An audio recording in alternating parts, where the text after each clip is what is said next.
The wooden cross slipped from Chaplain Marcus Thompson's hands as his laughter echoed through the interfaith training room at Fort Benning. 20 military chaplains from different Christian denominations had gathered for what was supposed to be a respectful dialogue about serving diverse congregations. But Marcus found their earnest discussions about Catholic saints and Orthodox icons absolutely hilarious. "You people actually believe this stuff works," he said between chuckles, picking up the cross and waving it dismissively, as if carved wood and painted pictures have any real spiritual power. The Catholic chaplain, Father Rodriguez, shifted uncomfortably in his chair, while the Orthodox priest, Father Dimitri's face darkened with quiet anger. Marcus had served as an evangelical military chaplain for 12 years, counseling soldiers and conducting Protestant services on bases across 3 continents. His theological training had taught him that such religious objects were nothing more than distractions from true biblical faith, but his colleagues' shocked expressions only made him laugh harder. The room fell silent, except for Marcus's continued chuckling as he held the cross aloft, completely oblivious to the offense his mockery was causing among men who had dedicated their lives to serving the same Christ he claimed to follow. Marcus continued his theological mockery, pointing at Father Rodriguez's crucifix and Father Dimitri's small icon of Christ. "Look at these grown men carrying around their Lucky Charms," he said with increasing volume. "Next you'll be telling me that lighting candles actually helps people get to heaven." His evangelical superiority felt completely justified as he gestured dismissively at their sacred objects. But his laughter died instantly when an otherworldly silence descended upon the room. Not the normal quiet of embarrassed colleagues, but something far more profound that seemed to press against every surface and soul present. The fluorescent lights dimmed without electrical cause, and the temperature shifted in ways that defied the building's climate control system. Then he appeared. The figure materialized near the conference table with a presence so overwhelming that all 20 military chaplains, including Marcus, fell immediately to their knees without conscious thought. The wooden cross in Marcus's hand began radiating a warm, golden light that pulsed like a heartbeat, while Father Rodriguez's crucifix and Father Dimitri's icon glowed with the same divine illumination. Marcus felt his breath catch in his throat as he realized who stood before them, his previous mockery now seeming like the most foolish words ever spoken by any human being in history. The divine figure spoke with a voice that seemed to come from everywhere and nowhere, filling the hearts of the prostrate chaplains more than their ears. "Why do you divide what I have united?" the voice asked, and the question pierced Marcus's soul like a sword of light. "My followers scatter my sheep when they should gather them." Marcus felt tears streaming down his face as he clutched the still glowing cross, understanding flooding his mind about how his denominational pride had created barriers instead of bridges. The figure's presence radiated love so pure that Marcus's theological arguments crumbled like sand castles before an ocean wave. "Look upon each other and see brothers, not competitors," the voice continued. Father Rodriguez's crucifix pulsed brighter, followed by Father Dimitri's icon, then a Lutheran chaplain's simple wooden cross, all blazing with the same sacred light. The room filled with an indescribable peace as 20 men of God realized they were witnessing something that would change their ministries forever. Marcus wanted to speak, to apologize, to beg forgiveness, but found himself overwhelmed by the magnitude of grace being offered. The figure began to fade, but the light in their religious objects remained, a permanent reminder that unity among believers pleased the heart of Christ far more than theological superiority ever could. The chaplains remained kneeling in stunned silence for several minutes after the divine presence departed, each man processing what they had witnessed. Marcus finally rose on shaking legs, the wooden cross still warm in his trembling hands, when his military-issued phone buzzed with an incoming call from his wife, Sarah. "Marcus, you need to get to the base hospital immediately." Sarah's voice cracked through tears.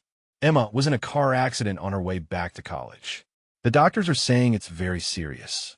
She's unconscious and they don't know if she'll wake up." His 17-year-old daughter Emma, his pride and joy, who planned to follow his footsteps in a military chaplaincy, was fighting for her life while he had been mocking the very faith that might save her. The irony struck him like a physical blow as he realized his theological arrogance seemed petty and meaningless compared to his daughter's critical condition. Father Rodriguez approached Marcus with genuine concern. "Brother, we'll come with you to the hospital. We'll pray together for Emma's healing." Marcus looked into the Catholic priest's eyes and saw not denominational rivalry, but Christian compassion that transcended their previous theological disagreements. For the first time in years, Marcus felt genuinely grateful for Christians outside his own evangelical tradition. At the base hospital's intensive care unit, Marcus stood beside Emma's bed, watching monitors track his daughter's fragile vital signs. The military doctors had explained her traumatic brain injury with clinical precision, but their prognosis offered little hope for recovery. Her beautiful face, usually animated with laughter and dreams, lay still against white pillows. Sarah gripped Marcus's hand as fellow chaplains gathered in the waiting room. Father Rodriguez had organized an unprecedented interfaith prayer vigil, something that would have horrified Marcus just hours earlier. Now, facing the possibility of losing Emma, his previous theological objections crumbled like dust. "I need to ask you all for something," Marcus said quietly to the assembled chaplains. "I need you to pray for my daughter.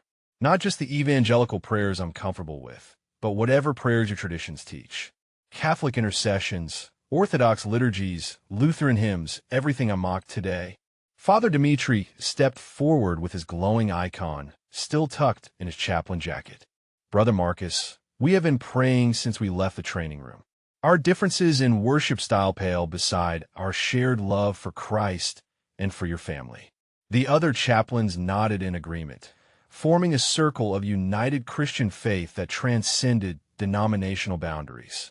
The unified prayer began at midnight, with Father Rodriguez leading a gentle Catholic intercession, followed by Father Dimitri's Orthodox chant that seemed to carry centuries of faith. The Lutheran chaplain offered a hymn, while Marcus contributed an evangelical plea for healing, all voices blending into one harmonious petition for Emma's recovery. As they prayed together, the religious objects each chaplain carried began glowing again with the same divine light from the training room. The wooden cross in Marcus's pocket warmed against his chest, while Father Rodriguez's crucifix illuminated his jacket. Even the hospital's secular atmosphere seemed touched by something sacred and unexplainable.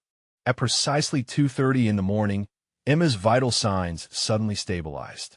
By dawn, her brain activity had returned to normal levels that shocked the military medical team.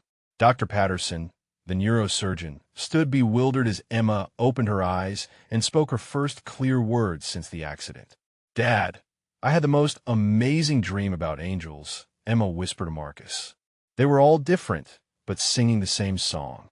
The monitoring equipment showed brain function that defied every medical prediction, leaving the doctors searching for explanations that science couldn't provide.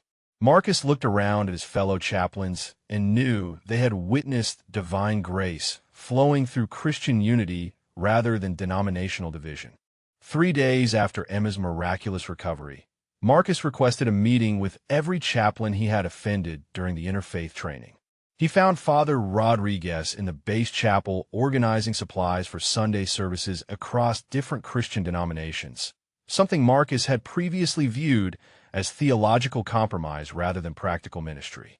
"Father, I owe you a sincere apology," Marcus began, his voice heavy with genuine remorse. "My mockery of your crucifix and Catholic traditions was prideful and wrong. I realize now that my theological arrogance blinded me to the faith and devotion you bring to serving our soldiers." Father Rodriguez embraced him warmly. "Brother Marcus, your daughter's healing showed us all that God works through unity, not division.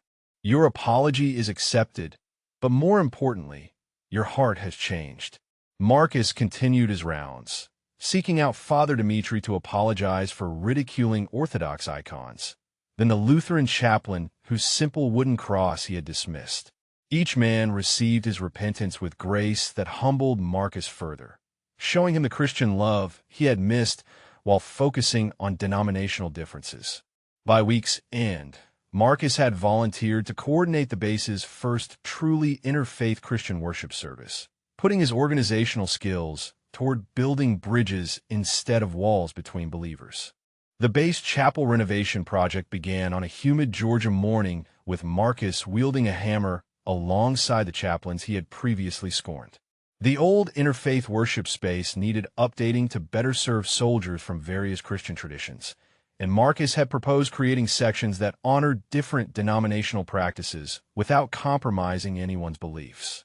Father Rodriguez worked beside him, installing a prayer rail that could accommodate both kneeling Catholics and standing Protestants. "We're building something beautiful here," the priest said as they measured wood together. "A place where all Christians can worship authentically."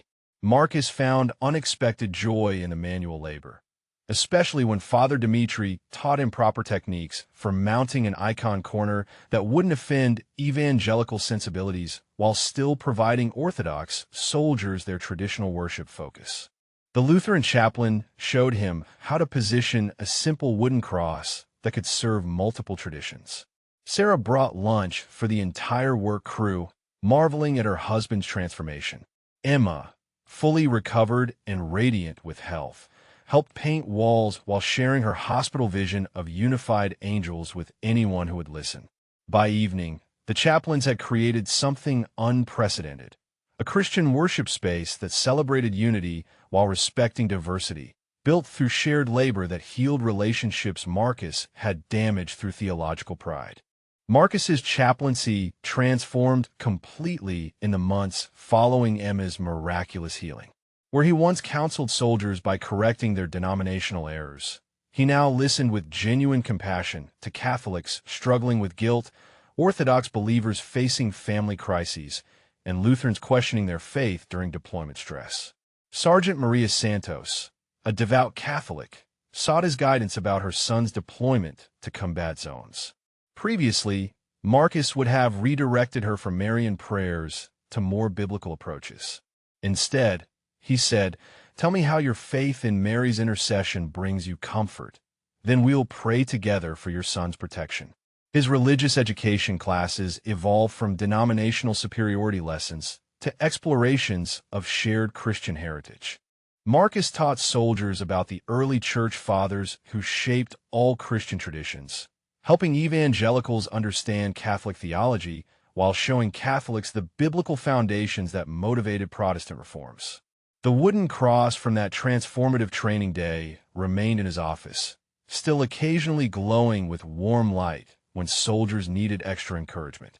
Other chaplains brought their blessed objects for joint counseling sessions, creating sacred spaces where military personnel could encounter Christ through whichever tradition spoke most deeply to their hearts.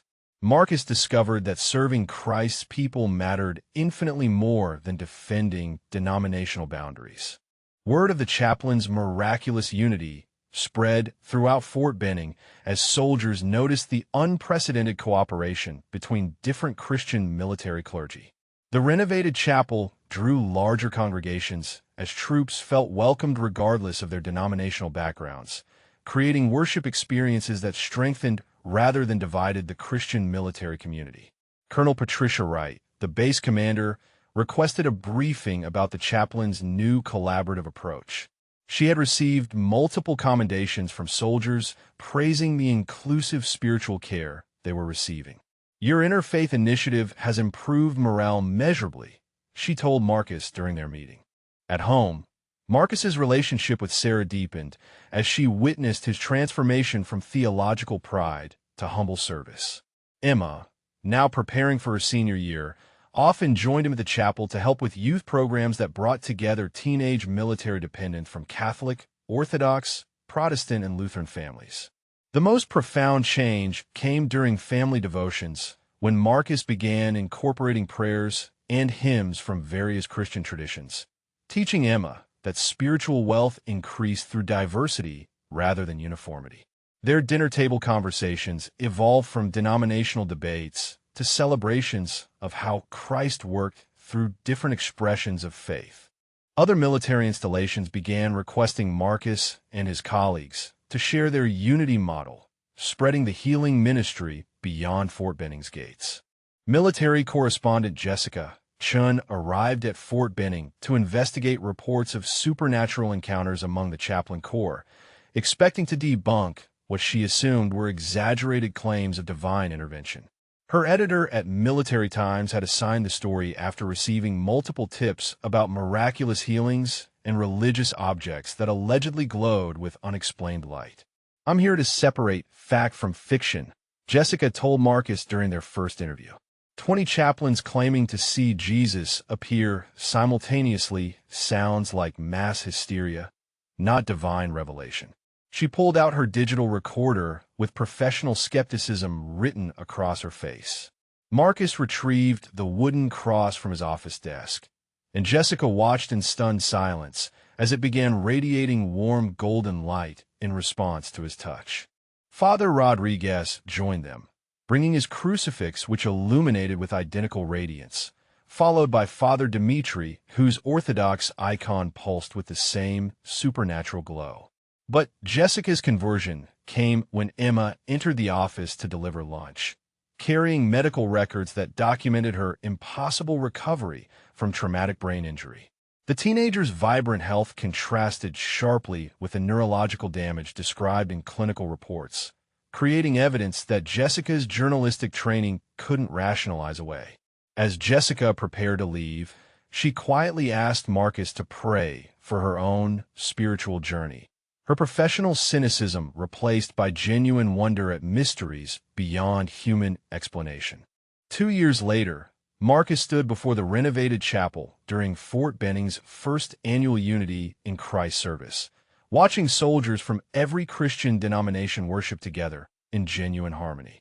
The wooden cross, Father Rodriguez's crucifix, and Father Dimitri's icon were displayed together at the altar, each still glowing softly with divine light that reminded everyone present of God's desire for Christian unity. Emma, now a college sophomore studying theology with plans for military chaplaincy, led the interfaith youth choir in hymns that blended Catholic, Orthodox, Protestant, and Lutheran traditions. Her miraculous recovery had inspired dozens of military families to seek healing through unified Christian prayer rather than denominational isolation. Jessica Chin's article about the supernatural encounters had won a Pulitzer Prize and sparked similar unity movements at military installations worldwide. She now attended services regularly, her journalist's quest for truth having led her to faith in the one who transcends all human understanding.